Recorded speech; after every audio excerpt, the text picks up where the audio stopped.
आज पढ़ाऊंगी chemical effect of electric current. जो भी हमारा इलेक्ट्रिक करंट होता है वो केमिकली उसके क्या क्या इफेक्ट होते हैं वो पढ़ेंगे। सबसे पहले इलेक्ट्रिक करंट होता क्या है? Flow of charge. केवल फ्लो ऑफ चार्ज अगर आप कहते हो that is called electric current. ठीक है, चार्ज हमारे दो तरीके के होते हैं, पॉजिटिव भी होता है नेगेटिव भी होता है। दोनों के बीच में डिफरेंस क्या होता है? जो पॉजिटिव चार्ज होता है उसे हम प्रोटॉन कहते हैं, जो नेगेटिव चार्ज होता है उसे हम इलेक्ट्रॉन कहते हैं। जो पॉजिटिव चार्ज होते हैं वो थोड़े से हैवी होते हैं, इसीलिए वो अपनी जगह पर फिक्स रहते हैं, और जो इलेक्ट्रॉन्स होते हैं वो हल्के होते हैं और फ्री टू मूव होते हैं, वो कहीं पर भी मूव कर सकते हैं। आगे है an atom have equal number of charges that's why atom is neutral. Suppose करो आपका ये कोई एटम है, आगे की क्लास में आप 9th क्लास में पढ़ोगे कि एटम में बीच में न्यूक्लियस होता है और उसके बाहर ऑर्बिट्स होते हैं, उन बाहर ऑर्बिट्स में इलेक्ट्रॉन्स होते हैं। दैट मीन्स यहाँ पर इलेक्ट्रॉन, इधर इलेक्ट्रॉन, और ये जो बीच वाला पोर्शन होता है इसमें प्रोटॉन होते हैं। ठीक है, तो इन्होंने बोला atom have equal number of charges, यानी जितने इसमें प्रोटॉन पर चार्ज होंगे, जितने पी होंगे उतने ही इलेक्ट्रॉन होंगे। ठीक है, जितने प्लस है उतने माइनस है, दोनों एक दूसरे को कैंसिल आउट कर देंगे। दैट्स वाई एटम के ऊपर कोई भी चार्ज नहीं होता है। नेक्स्ट है if a charge electroscope is connected to an uncharge electroscope, ये इलेक्ट्रोस्कोप को शॉर्ट में लिख दिया, by a metal wire charges flow through the wire for a short while till the two electroscope are similarly charge. ठीक है, अगर suppose ये एक इलेक्ट्रोस्कोप है और ये एक इलेक्ट्रोस्कोप है, ये वाला चार्ज है ऑलरेडी और ये अनचार्ज है, इन दोनों को अगर एक वायर के द्वारा जोड़ा गया तो जो चार्ज है उसमें से करंट किधर जाएगा? अनचार्ज की तरफ जाएगा, और तब तक जाता जाएगा जब तक दोनों पे चार्ज बिल्कुल बराबर नहीं हो जाएगा। क्लियर? सपोज करो ये वाला जो था चार्ज इलेक्ट्रोस्कोप, सपोज इसके पास 10 नेगेटिव, सॉरी मैंने पॉजिटिव बना दिया, 10 नेगेटिव चार्ज थे।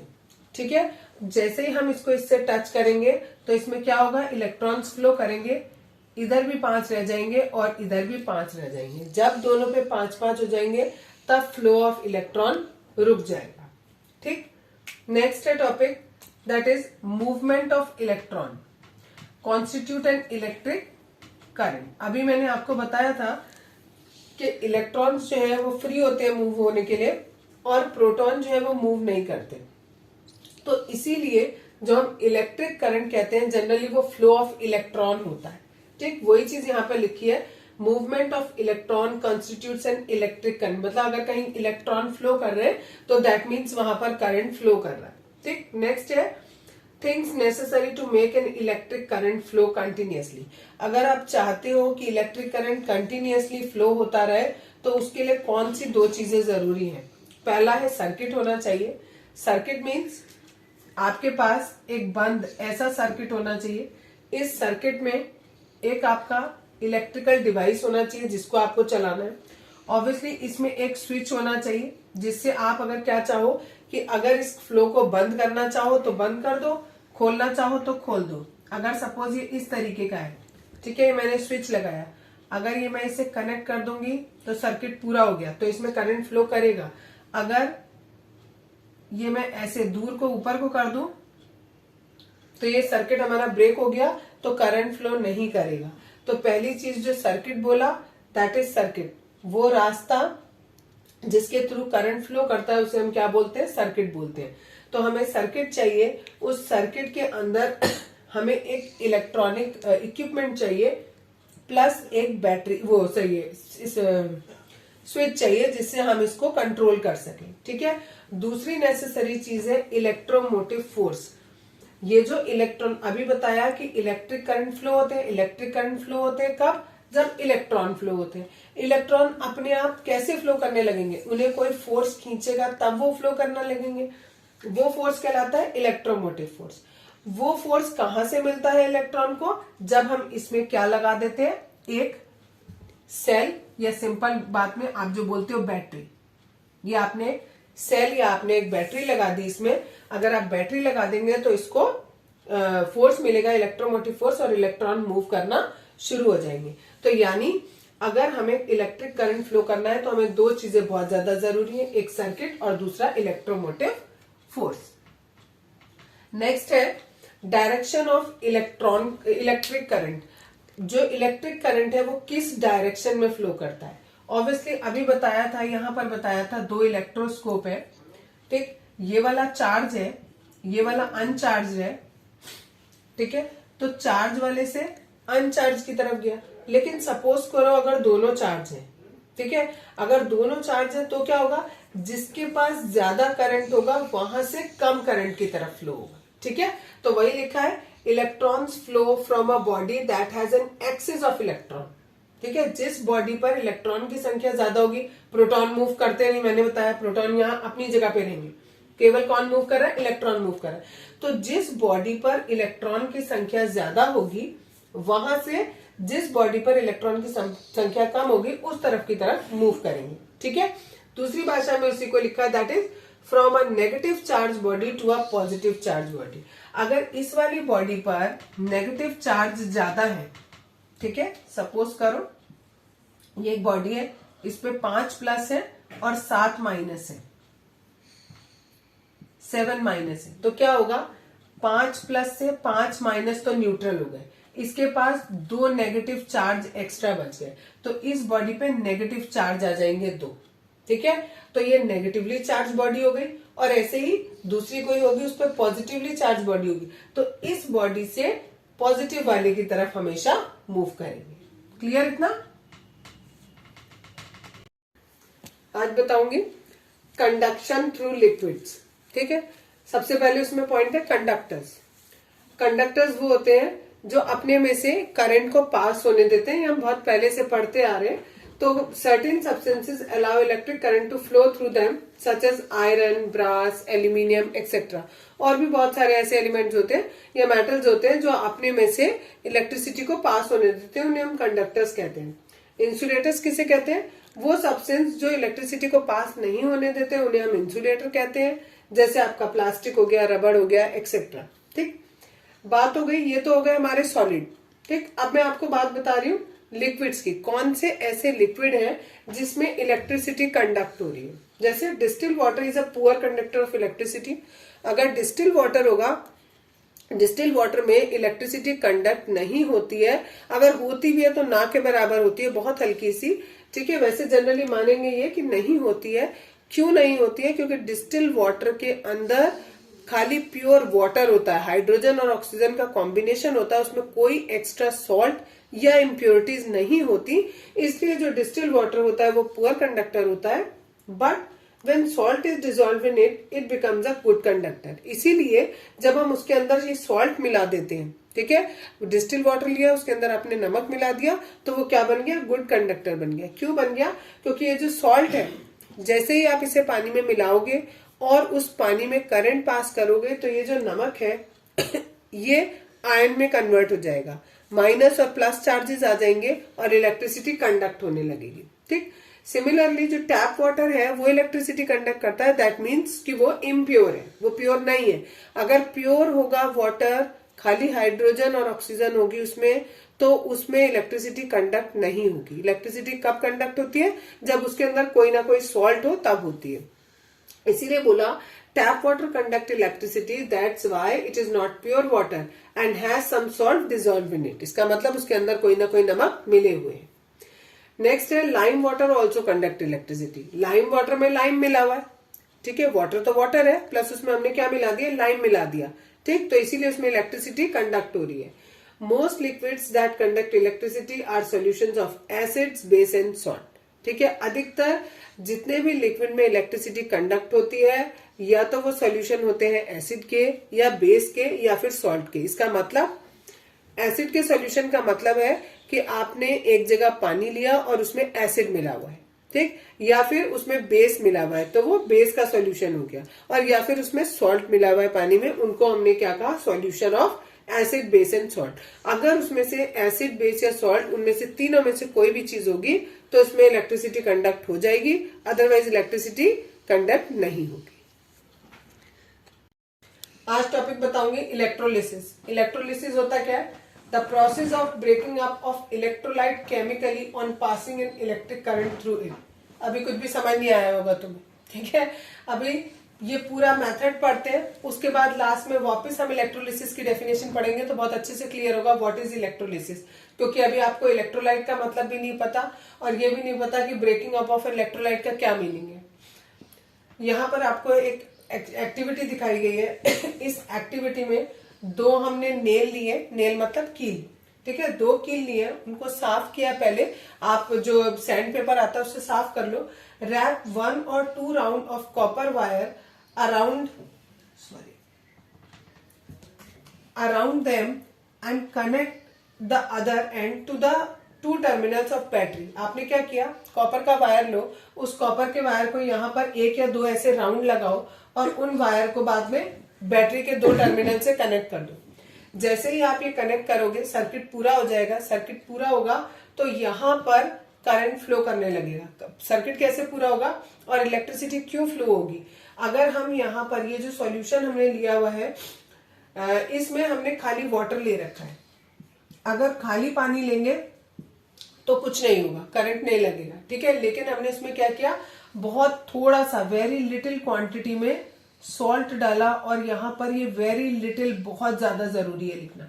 अगर आपने वेरी लिटिल नहीं लिखा तो गलत हो जाएगा, बताऊंगी क्यों, ठीक है। सॉल्ट डाला, बहुत थोड़ा सा सॉल्ट डाला। जैसे ही आपने इस पानी में सॉल्ट डाला तो ये आपका सॉल्यूशन इलेक्ट्रिसिटी कंडक्ट कर देता है। जैसे यहाँ कनेक्ट करोगे इसमें इलेक्ट्रिसिटी पास होने लगेगी। आपको कैसे पता लगेगा कि इलेक्ट्रिसिटी पास हो रही है? उसमें क्या होगा, कुछ देर बाद, फ्यू सेकंड्स बाद या फ्यू मिनट्स बाद आपको यहाँ कील के ऊपर ये मैंने डॉट डॉट्स बना रखे हैं, दैट इज वो बुलबुले हैं आपके, ठीक है, गैस के बुलबुले हैं। एक जगह हाइड्रोजन गैस होगी और एक जगह ऑक्सीजन गैस होगी।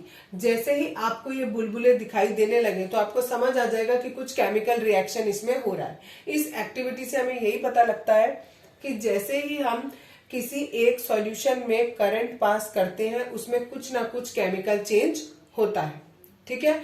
और इलेक्ट्रोलाइट किसे कहते हैं? ऐसा सॉल्यूशन, ये हमने पानी लिया था, पानी के अंदर हमने सॉल्ट मिलाया था, ऐसा सॉल्यूशन जिसमें से इलेक्ट्रिसिटी पास हो जाए, ठीक है। और जो भी इसके अंदर हमारे सॉल्ट है या इंग्रेडिएंट्स है वो अपने अपने पार्ट्स में टूट जाए, उसे हम इलेक्ट्रोलाइट कहते हैं। यहां बोला था मैंने आपको सॉल्ट बहुत थोड़ी मात्रा में लेना है। सॉल्ट आपको थोड़ी मात्रा में क्यों लेना है वो देखो। अभी मैंने आपको बोला कि वाटर है, वाटर हाइड्रोजन और ऑक्सीजन में ब्रेक हो जाएगा। एक कील पे आपको ऑक्सीजन मिलेगा, दूसरे कील पे आपको हाइड्रोजन मिलेगा।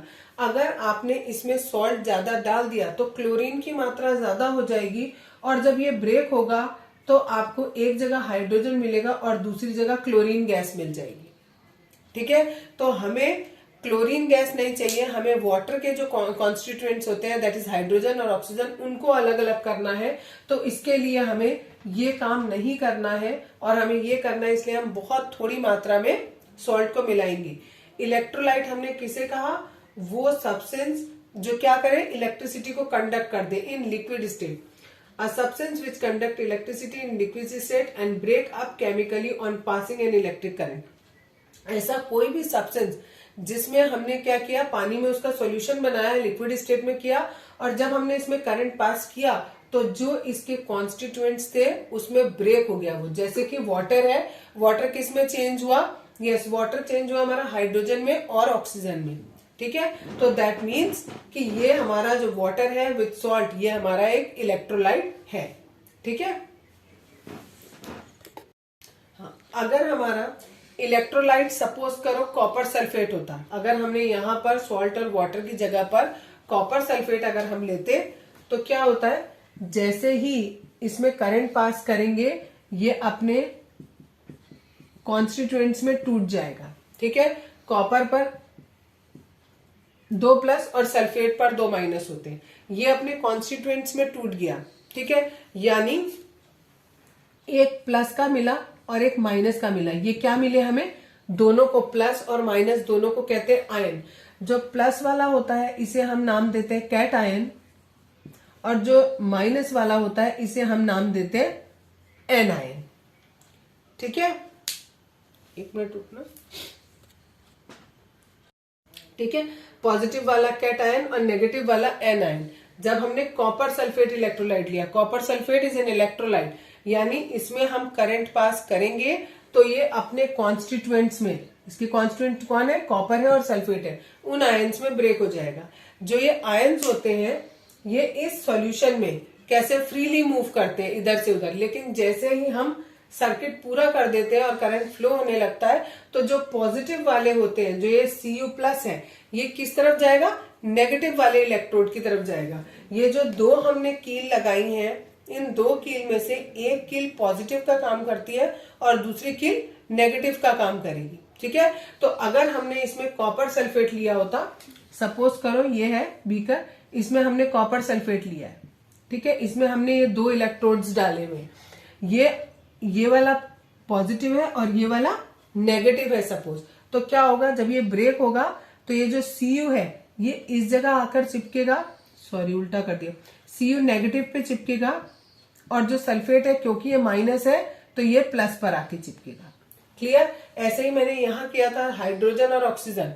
जो हाइड्रोजन वाला होता है वो माइनस वाले इलेक्ट्रोड पे चिपकेगा और जो ऑक्सीजन वाला है वो प्लस वाले पे आके चिपकेगा। क्लियर इतना?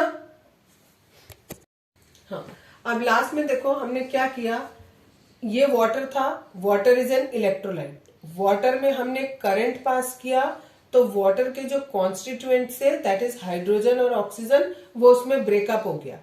इसी प्रोसेस को, इस पूरे प्रोसेस को हम क्या कहते हैं, इलेक्ट्रोलिसिस कहते हैं। देखो, the process of breaking up of electrolyte, electrolyte breakup हो गया chemically on passing an electric current. कब हुआ ब्रेक? जब हमने उसमें क्या पास किया, करंट पास किया। ठीक, तो यानी इलेक्ट्रोलाइट का अपने कॉन्स्टिट्यूएंट्स में ब्रेक होना, ये पूरा प्रोसेस जो है ये क्या कहलाता है, इलेक्ट्रोलिसिस कहलाता है। और वो सब्सटेंस जो अपने कॉन्स्टिट्यूएंट्स में ब्रेक हुआ उसे हम क्या कहते हैं, इलेक्ट्रोलाइट बोलते हैं। दैट इज दिस वन, कहा, इलेक्ट्रोलाइट। आज बताऊंगी यूजेस ऑफ इलेक्ट्रोलिसिस। जो हमने कल पढ़ा था इलेक्ट्रोलिसिस का प्रोसेस, उसके यूजेस। सबसे पहला यूज है इलेक्ट्रोप्लेटिंग में यूज होता है।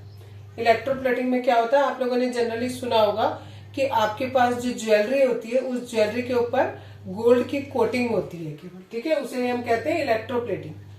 Coating a thin layer of metal over another cheaper metal. एक कोई सस्ती सी मेटल ली, सपोज आपने आयरन ले लिया, इस आयरन के ऊपर आपने एक लेयर चढ़ा दी महंगी मेटल की, जैसे सपोज गोल्ड की या सिल्वर की, तो इसको हम क्या क्या नाम देते हैं, इलेक्ट्रोप्लेटिंग नाम देते हैं। ठीक है, इलेक्ट्रोप्लेटिंग क्यों किया जाता है, इलेक्ट्रोप्लेटिंग इसलिए करते हैं बिकॉज जो मेटल आपने ऊपर लगाई होती है वो मेटल जो है वो अनरिएक्टिव होती है, तो वो मेटल को प्रोटेक्ट कर लेती है। किस वाले मेटल को, अंदर वाले मेटल को। जस्ट सपोज ये था, ये एक मेटल है, आयरन है सपोज, ठीक है, और इसके ऊपर मैंने ये लेयर चढ़ा दी सपोज गोल्ड की, ठीक है, तो अगर मैं ये ऐसे चढ़ा देंगे तो ये जो अंदर वाली मेटल है उसका कांटेक्ट बाहर हवा से खत्म हो गया, बिल्कुल बाहर हवा है, पानी है, उन सब से खत्म हो गया, तो ये अंदर वाली मेटल प्रोटेक्ट हो गई। ठीक है, और दूसरी बात, जो गोल्ड और सिल्वर होते हैं वो बहुत देखने में अट्रैक्टिव होते हैं,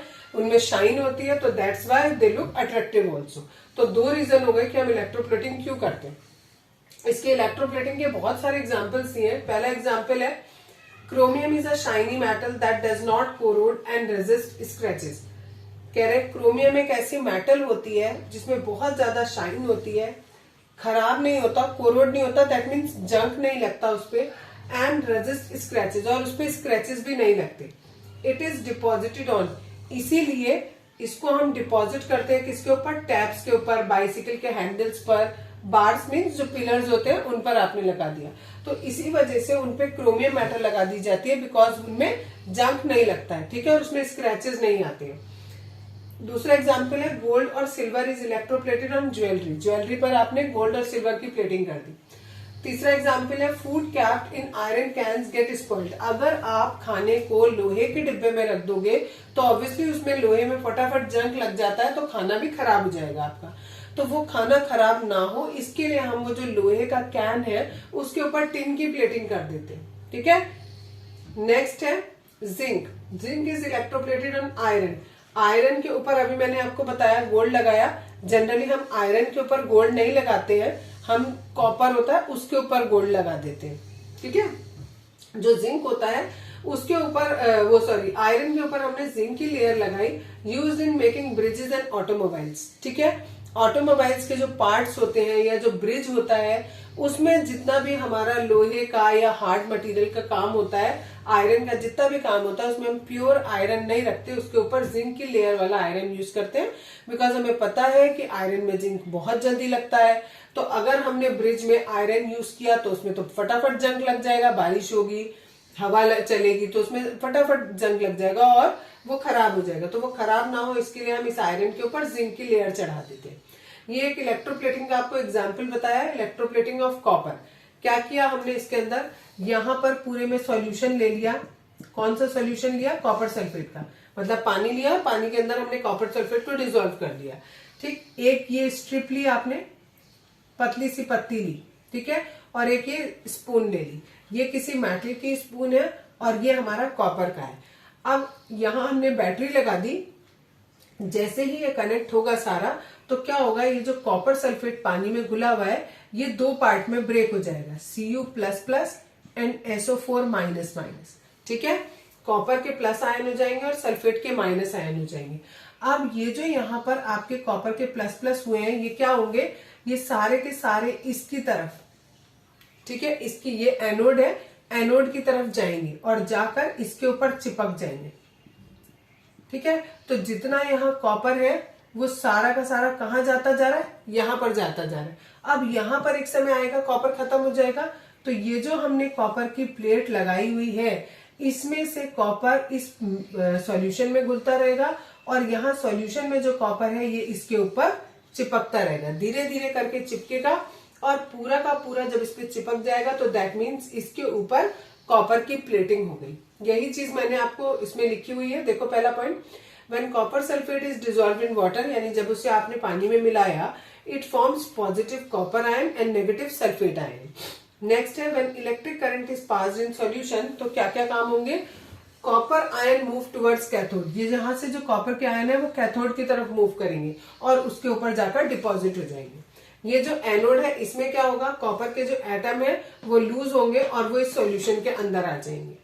therefore anode slowly dissolve into solution, ये जो एनोड है ये धीरे धीरे करके घुलता जा रहा है और सॉल्यूशन में मिलता जा रहा है और सॉल्यूशन में जो कॉपर है वो इस पर चिपकता जा रहा है, ठीक है। ये जो सल्फेट आयन होते हैं ये केमिकल रिएक्शन में पार्ट नहीं लेते हैं, ठीक। ये जो सेल होता है हमारा इसे हम इलेक्ट्रोलाइटिक सेल भी बोलते हैं। अब ये सेल क्या कर रहा है, अगर ये सेल ना हो तो ये सारा प्रोसेस होगा ही नहीं, ठीक है। तो यानी ये जो सेल था, इस सेल में कौन सी एनर्जी होती है, इलेक्ट्रिक एनर्जी। वो इलेक्ट्रिक एनर्जी किसमें चेंज हो रही है, केमिकल एनर्जी में चेंज होती चली जा रही है, ठीक है। अच्छा, ये पूरा मेथड हम यूज करते हैं, आप पढ़ोगे, आप 10th क्लास में पढ़ोगे, दैट इज कॉल्ड मेटलर्जी, या उसे बोलते हैं purification of metal. Purification of metal, आपने क्या किया, मिट्टी खोदी, आपको कोई एक मेटल मिला, वो उस मेटल में थोड़ी थोड़ी गंदगियां होती हैं, तो उस मेटल को हम प्योर मेटल ना कहकर मेटल का ओर बोलते हैं। क्या बोलते हैं, ओर, ORE, ओर, मेटल ओर, ठीक है। यानी ये मेटल ओर जो है वो थोड़ा गंदा मेटल है और हम उसे क्या करने जा रहे हैं, प्यूरिफिकेशन करने जा रहे हैं। वो भी हम इसी मेथड से करते हैं। कैसे किया जाता है, हम क्या करते हैं, यहाँ पर इस जगह पर जो होता है, यहाँ पर लिखा है देखो, इम्प्योर मेटल एट एनोड, यहाँ पर इम्प्योर यानी ये ओर वाला पार्ट हमने यहाँ लिया और यहाँ पर हमने कौन सा लिया, जो प्योर मेटल था। सपोज करो हम आयरन को ही प्यूरिफाई कर रहे थे, तो यहाँ हम आयरन का ओर लेंगे और यहाँ आयरन लेंगे। जैसे ही सर्किट चलाएंगे, सर्किट पूरा होगा, करंट फ्लो करेगा, जितना इसमें से आयरन ओर है वो निकल निकल के इसके ऊपर चिपक जाएगा और यहाँ पर केवल क्या रह जाएगी, गंदगी रह जाएगी, क्योंकि धीरे धीरे करके ये पूरा सारा घुलता जा रहा है सॉल्यूशन में। जितना इसमें से प्योर आयरन है वो तो सब इस जो पहले से प्योर आयरन था उसके ऊपर जाकर चिपक गया और जो आयरन नहीं था वो यहाँ पर नीचे इकट्ठा हो गया, ठीक है। इसको हम क्या कहते हैं, एनोड मड कहते हैं, ठीक। और जितना भी इसमें से प्योर मेटल था वो सारा का सारा यहाँ चिपक गया।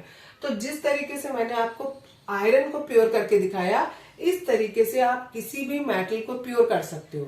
उसको हम कहते हैं प्यूरिफिकेशन ऑफ मेटल। कैसे किया जाता है, फिर से सुनो। सपोज कोई दूसरी मेटल लिया है, अगर सपोज करो हमने लिया आयरन लिया था, कॉपर का हमने करके दिखा दिया, आयोडीन ले लो, ठीक है, या सल्फेट ले लो, सल्फर ले लो, सल्फर ले लिया हमने। यहाँ पर सल्फर का जो ओर है वो लेंगे, यहाँ पर प्योर सल्फर लेंगे। जितना भी इस इम्प्योर यानी ओर, इम्प्योर या ओर बोले एक ही बात है, ओर में जितना भी हमारा मेटल है वो सारा का सारा सल्फर इस प्योर सल्फर पर जाकर चिपक जाएगा, और जितनी इसकी गंदगी है वो सारी की सारी यहाँ नीचे बैठ जाएगी, उसे हम एनोड मड कहेंगे। इस प्रोसेस को हम इलेक्ट्रोलिसिस भी कहते हैं।